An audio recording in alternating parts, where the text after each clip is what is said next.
Dear girls, किसी को शादी की कमिटमेंट देने से पहले कुछ बातें तुम्हें ज़रूर पता होनी चाहिए। क्या है ना, बहुत सी लड़कियां कंफ्यूज रहती हैं when it comes to marriage. और ठीक भी है, शादी कोई बच्चों की गेम तो होती नहीं, बल्कि शादी के बाद तुम्हारी पूरी लाइफ बदल जाती है। इसीलिए शादी के फैसले तुरंत नहीं लिए जाते।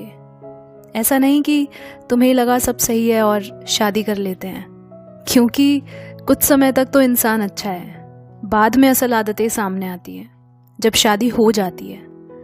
क्योंकि ये बहुत लोगों का ख्याल होता है कि शादी के बाद लाइफ बहुत परफेक्ट होगी। नहीं, कुछ भी हैप्पीली एवर आफ्टर जैसा नहीं होता है। तो फैंटेसीज में जीने से अच्छा है कि तुम प्रैक्टिकल रहो, क्योंकि आजकल डाइवोर्स रेट्स बढ़ रहे हैं, एक्स्ट्रा मैरिटल अफेयर हो रहे हैं। तो ये बहुत ज़रूरी हो जाता है हर लड़की के लिए कि उसे कुछ बातों का पता हो। तो पर्सनली मुझे ऐसा लगता है कि किसी की सलाह लेने से ज़्यादा लाइव एग्जाम्पल होगा कि तुम उन लोगों की लाइफ को ऑब्जर्व करो जिन्होंने शादी कर ली है, चाहे वो लव हो या अरेंज, डजेंट मैटर। पर उनकी रिलेशनशिप को ऑब्जर्व करके, उनकी स्टोरीज सुन करके तुम बेटर डिसीजन ले पाओगी। ऐसा नहीं है कि किसी की सलाह नहीं लेनी चाहिए। इनफैक्ट मेरा ऐसा मानना है कि दूसरों की सलाह ऐसे मसलों में बहुत सोच समझ कर लेनी चाहिए, क्योंकि हर कोई अपने एक्सपीरियंस और अपने पॉइंट ऑफ व्यू से सलाह देता है। और सबके लिए लाइफ पार्टनर की जो डेफिनेशन है वो अलग अलग है, क्योंकि हर किसी की रिक्वायरमेंट्स और प्रायोरिटीज़ अलग होते हैं। तो ये तो कोई नहीं बता सकता कि तुम्हारे लिए कौन सही है और कौन नहीं। पर फिर भी मेरी अपनी ऑब्जर्वेशन ये कहती है कि पैसा और लुक्स देखकर तो सभी शादी कर लेते हैं। मैं नहीं कह रही कि इसकी इम्पोर्टेंस नहीं है, बिल्कुल है, पर वो दिल से कितना सिंसियर है ये तुम्हारी पहली प्रायोरिटी होनी चाहिए। आखिर में तुम्हें पूरी ज़िंदगी बितानी है उसके साथ, और उसके लिए तुम्हें उसे टेस्ट करना होगा। ये नहीं कि वो क्या कह रहा है या दिखा रहा है। दिखाते तो सब अपने आप को अच्छा ही है, खासकर अरेंज मैरिजेस में। एक दो मुलाकातों में कौन ही बुरा बनेगा। क्या है कि हम लड़कियां दिल से ज़्यादा सोचती हैं, जबकि ऐसे मामलों में तो बहुत दिमाग लगाना चाहिए।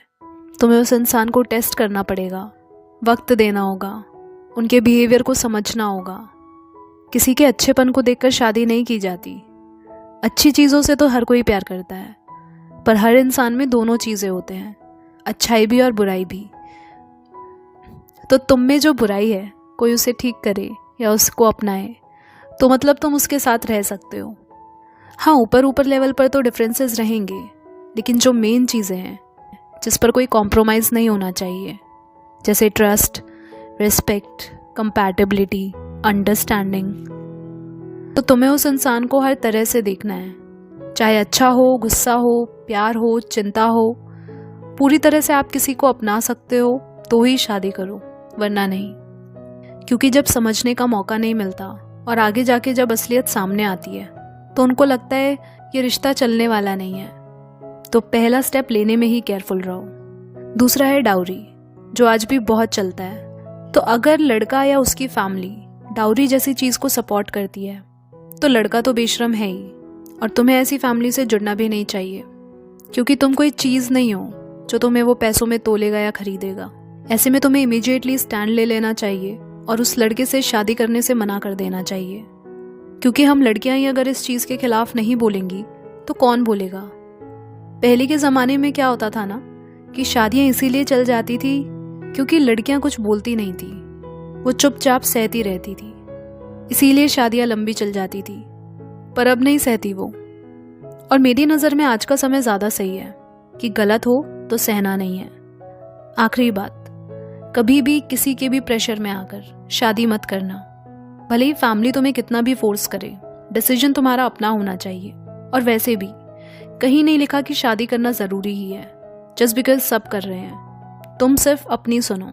कुछ चीज़ों में ना किसी का भी इंटरफेरेंस बर्दाश्त नहीं करना चाहिए, वो अपने पेरेंट्स ही क्यों ना हो, क्योंकि ये डिसीजंस बहुत पर्सनल होते हैं।